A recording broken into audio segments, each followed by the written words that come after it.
الحمد للہ رب العالمین والصلاة والسلام علی سید الانبیاء والمرسلین وعلی آلہ واصحابہ اجمعین ومن تبعہم بإحسان الی یوم الدین، اما بعد۔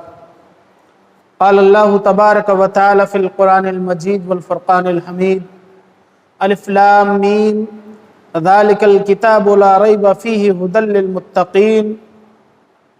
وقال النبی صلی اللہ علیہ وسلم: لا تجعلوا بیوتکم قبورا او مقابرا فإن الشیطان ینفر من البیت الذی تقرأ فیہ سورۃ البقرہ۔ محترم سامعین اور ناظرین کرام، آج دوسری تراویح میں پہلا پارہ جو الف لام میم ہے وہ پارہ مکمل ہوا ہے، اور پہلے پارے میں سورہ بقرہ کی تقریباً 87 آیات ہیں، اور جو میں نے آپ حضرات کے سامنے آیت کریمہ پڑھی ہے وہ سورہ بقرہ کی پہلی اور دوسری آیت ہے۔ آج کے اس درس میں انشاءاللہ العظیم کل پہلی تراویح میں نصف پارہ اور آج کی دوسری تراویح میں جو نصف پارہ پڑھا گیا ہے اسی کا خلاصہ یا اسی کی تفسیر مختصر طور پر آپ کے سامنے پیش کی جا رہی ہے۔ سب سے پہلی چیز تو ہم یہ جان لیں کہ سورہ بقرہ اس سورت کا جو نام ہے اس کے معنی کیا ہے۔ بقرہ کے معنی گائے کے ہیں، بقرہ کے معنی گائے کے ہیں۔ اس سورت کے اندر بنی اسرائیل کے اندر ایک واقعہ پیش آیا تھا، اور اس واقعے کا جو انکشاف ہوا تھا وہ گائے ہی کے تعلق سے ہوا تھا۔ اسی بنا پر اس سورت کا نام سورہ بقرہ رکھا گیا ہے۔ اس سورت کی فضیلت میں بہت ساری احادیث نبی اکرم صلی اللہ علیہ وسلم سے مروی ہیں۔ اللہ کے رسول صلی اللہ علیہ وسلم نے فرمایا کہ سورہ بقرہ کی فضیلت یہ ہے کہ سورہ بقرہ جس گھر میں پڑھی جاتی ہے اس گھر سے شیطان بھاگ جاتا ہے۔ نبی اکرم صلی اللہ علیہ وسلم نے کہا کہ اپنے گھروں کو قبرستان نہ بناؤ۔ قبرستان میں تلاوت نہیں کی جاتی۔ کہا لا تجعلوا بیوتکم مقابرا، تم اپنے گھروں کو قبرستان نہ بناؤ۔ ان الشیطان ینفر من البیت الذی تقرأ فیہ سورۃ البقرہ، جس گھر کے اندر سورہ بقرہ کی تلاوت ہوتی ہے اس گھر سے شیطان بھاگ جاتا ہے۔ چند ایک عناصر ہیں۔ سب سے پہلی چیز، سورہ بقرہ کی یا الف لام میم کی جو شروعات ہوتی ہے وہ حروف مقطعات سے ہوتی ہے۔ حروف مقطعات جن کا صحیح معنی، صحیح مفہوم اللہ رب العالمین کے علاوہ کسی کو نہیں معلوم۔ اس کے بعد جو آیت کریمہ پڑھی گئی ہے، اللہ تبارک و تعالی نے سب سے پہلے جو یہ کتاب قرآن مجید ہے، اس قرآن مجید کی اللہ رب العالمین نے حقانیت بیان کی ہے۔ کہا ذالک الکتاب لا ریب فیہ، اس کتاب کے اندر کوئی شک و شبہ نہیں۔ ھدی للمتقین، یہ کتاب متقیوں کے لیے اس کتاب میں ہدایت ہے۔ سب سے پہلی جو تقسیم ہے، یہ آیت، یہ سورہ جو ہمیں تعلیم دیتی ہے، وہ تعلیم یہ ہے کہ اللہ تبارک و تعالی نے ہدایت کے اعتبار سے، ضلالت کے اعتبار سے انسانوں کی 3 قسمیں بیان کی۔ ہدایت اور ضلالت کے اعتبار سے انسانوں کی 3 قسمیں۔ پہلی قسم مومنین کی ہے، پہلی قسم مومنین کی ہے۔ اللہ رب العالمین نے ان کے چند اوصاف بیان کیے ہیں کہ مومنین جو ہیں وہ کون لوگ ہیں؟ جو اللہ رب العالمین پر ایمان لاتے ہیں، مومنین جو نماز قائم کرنے والے ہیں، متقین یا مومنین وہ لوگ ہیں جو اللہ رب العالمین نے انہیں رزق دیا ہے اس دیے ہوئے رزق میں سے خرچ کرنے والے ہیں، مومنین وہ ہیں جو قرآن کریم کے ساتھ ساتھ سابقہ کتابیں تورات پر، زبور پر، انجیل پر، اس کے آسمانی ہونے پر یقین رکھتے ہیں۔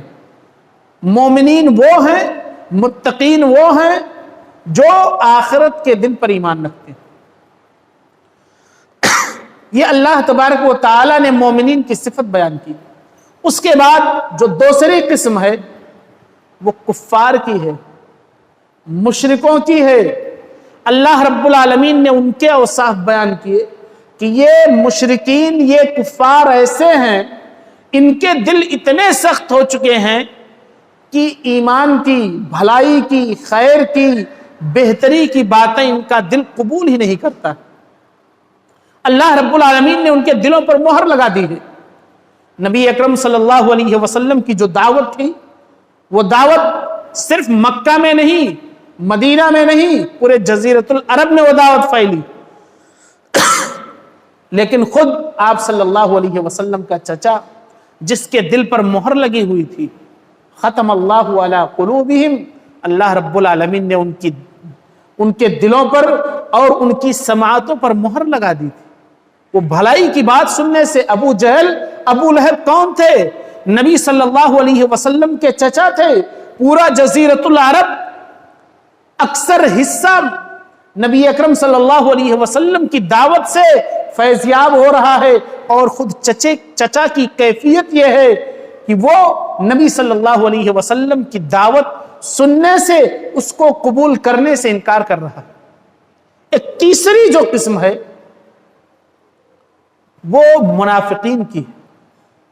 منافقین جو جب مسلمانوں کے سامنے ہوتے تھے، مومنوں کے سامنے ہوتے تھے تو اپنے ایمان کا اظہار کرتے تھے، اور جب ان سے الگ ہو جاتے تھے، کفار کے پاس پہنچتے تھے یا مومنوں سے الگ ہو کر کے ہٹ جاتے تھے، تب وہ اپنا نفاق ظاہر کرتے تھے۔ یہ اللہ رب العالمین نے ہدایت اور ضلالت کے اعتبار سے انسانوں کی تین قسمیں بیان کی۔ اس کے بعد اللہ تبارک و تعالی نے ساری انسانیت کو جو چوتھی تعلیم ہمیں دیتی، سورہ بقرہ جو ہمیں چوتھی تعلیم دیتی ہے، وہ یہ ہے کہ اللہ تبارک و تعالی نے تمام انسانیت کو اپنے بندگی کی دعوت دی ہے۔ پیدا کرنے والا، روزی دینے والا، ہر بیماری سے محفوظ رکھنے والا، ہر بلا سے محفوظ رکھنے والا، تمام قسم کا کارساز صرف اور صرف اللہ رب العالمین کی ذات ہے۔ عبادت کس کی کرنی چاہیے؟ اللہ رب العالمین کی کرنی چاہیے۔ اسی لیے اللہ تبارک و تعالی نے بنی اسرائیل کو جو بہت ساری تعلیمات دی، ان تعلیمات میں سے اللہ تبارک و تعالی نے یہ تعلیم دی کہ پہلے تو میری عبادت کرو، اس کے بعد والدین کے ساتھ حسن سلوک کرو۔ تو اللہ تبارک و تعالی نے جو دعوت دی ہے وہ تمام انسانیت کو دعوت اس بات کی دی ہے کہ ہماری بندگی کی جائے۔ اس کے بعد اللہ رب العالمین نے سورہ بقرہ کے ذریعہ ہمیں یہ تعلیم دی ہے کہ پوری انسانیت کو اللہ رب العالمین نے چیلنج کیا کہ اگر اس جیسے ایک صورت لا سکتے ہو تو لا کر کے پیش کر دو، اور ظاہر ہے اللہ رب العالمین کا چیلنج کوئی نہیں قبول کر سکتا۔ قرآن کے جیسی صورت، ایک آیت کوئی شخص نہیں لا سکتا۔ قرآن کریم کا یہی تو اعجاز ہے۔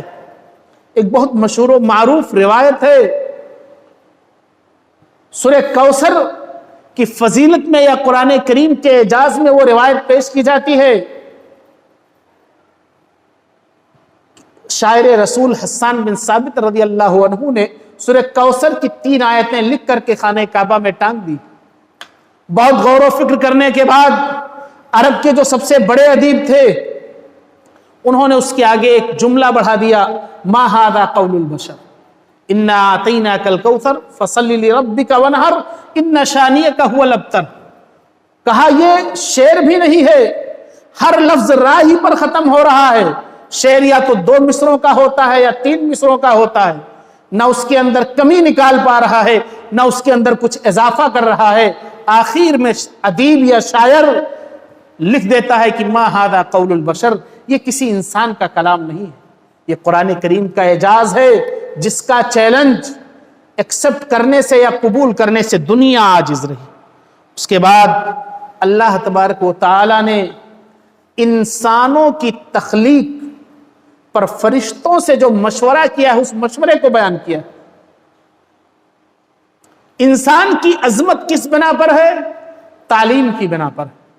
انسان کی عظمت علم کی بنا پر ہے۔ اللہ تبارک و تعالی نے فرشتوں کے سامنے، حضرت آدم علیہ السلام کے سامنے بہت سارے چیزوں کے جب نام پوچھے تو فرشتے بتانے سے عاجز رہے، قاصر رہے۔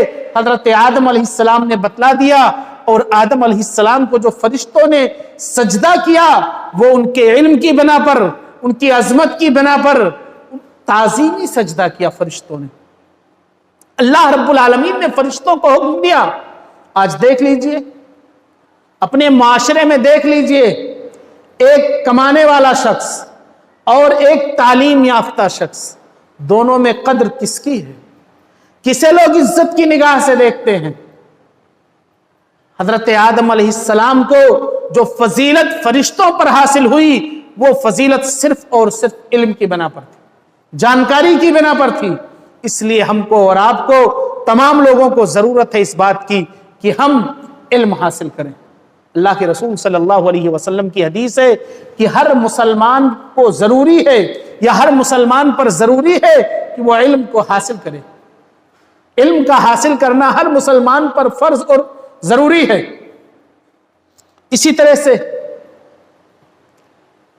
جو میں نے شروع میں کہا کہ اس سورت کا نام سورہ بقرہ کیوں رکھا گیا، اللہ تبارک و تعالی نے جو ابتدائی نصف پارہ ہے یا آدھے پارے کے بعد اللہ تبارک و تعالی نے بنی اسرائیل کے اس واقعے کا ذکر کیا کہ بنی اسرائیل کے اندر ایک قتل ہوا، اس قتل کا سراغ نہیں مل پا رہا تھا، سراغ نہیں چل پا رہا تھا کہ قتل کس نے کیا۔ اللہ تبارک و تعالی نے لوگوں کو حکم دیا کہ جاؤ اور ایک بقرہ یعنی ایک گائے کو ذبح کرو، اور اس کے گوشت کو اٹھا کر کے اس سے اس مردے کو، جو مردہ جسم ہے، اس کو مارو۔ اس کے بعد اس قتل کے سراغ، اس قتل کا سراغ یا اس قتل کا پتہ چل جائے گا، سراغ مل جائے گا، انکشاف ہو جائے گا۔ بنی اسرائیل والوں نے سوال پر سوال کیا کہ اے رب، موسیٰ علیہ السلام اپنے رب سے پوچھ لیجئے کہ وہ گائے کیسی ہونی چاہیے، بات برداری والی ہو، اس سے آپ پاشی کی جاتی ہو، یا اسے کہیں استعمال نہ کیا گیا ہو، اس کا رنگ کیسا ہو۔ مختلف سوال بنی اسرائیل نے کیا، اور جیسے جیسے وہ سوال کرتے گئے ویسے ویسے اس سوال میں پھنستے گئے۔ اس لیے کثرت سوال سے منع کیا گیا ہے کہ انسان بہت زیادہ سوال نہ کرے۔ اس کے بعد سورہ بقرہ کے اندر یا پہلے پارے کے اندر اللہ تبارک و تعالی نے یہودیوں کا یا اہل کتاب کی ایک جو بہت مذموم صفت ہے، حسد، اس حسد کا تذکرہ کیا۔ حسد کتنی بڑی بیماری ہے، یہ انسان کو ایسے ہی کھا جاتی ہے جس طرح سے آگ لکڑی کو کھا جاتی ہے۔ آج معاملہ کیا ہے؟ ہم ایک دوسرے کے تئیں خیر خواہ کیوں نہیں ہو پا رہے ہیں؟ ایک دوسرے کے تئیں ہمارے دلوں کے اندر الفت و محبت کیوں نہیں آ رہی ہے؟ نبی اکرم صلی اللہ علیہ وسلم کی ایک حدیث ہے کہ تمہارے اندر ایک بیماری آ گئی ہے جو تم سے پہلے امتوں کے اندر تھی، اور وہ بیماری بغض و حسد کی بیماری، جس کی بنا پر ہم ایک دوسرے کو دیکھ کر کے جل رہے ہیں، تپ رہے ہیں، حسد کی آگ میں ہم ایک دوسرے کے تئیں بھنے جا رہے ہیں۔ یہ ہماری کیفیت ہو گئی۔ اس کے بعد سورہ بقرہ یا الف لام میم ہمیں اس چیز کی تعلیم دیتی ہے کہ اللہ تبارک و تعالی نے حضرت ابراہیم علیہ السلام کے خانوادے کا ذکر کیا۔ حضرت ابراہیم علیہ السلام کے ساتھ حضرت ابراہیم علیہ السلام نے اللہ رب العالمین سے جو دعا کی ہے اس دعا کا ذکر کیا گیا ہے۔ حضرت ابراہیم علیہ السلام نے جو عمل پیش کیا ہے اس عمل کا تذکرہ اللہ رب العالمین نے کیا ہے۔ حضرت ابراہیم علیہ السلام کام کرنے کے بعد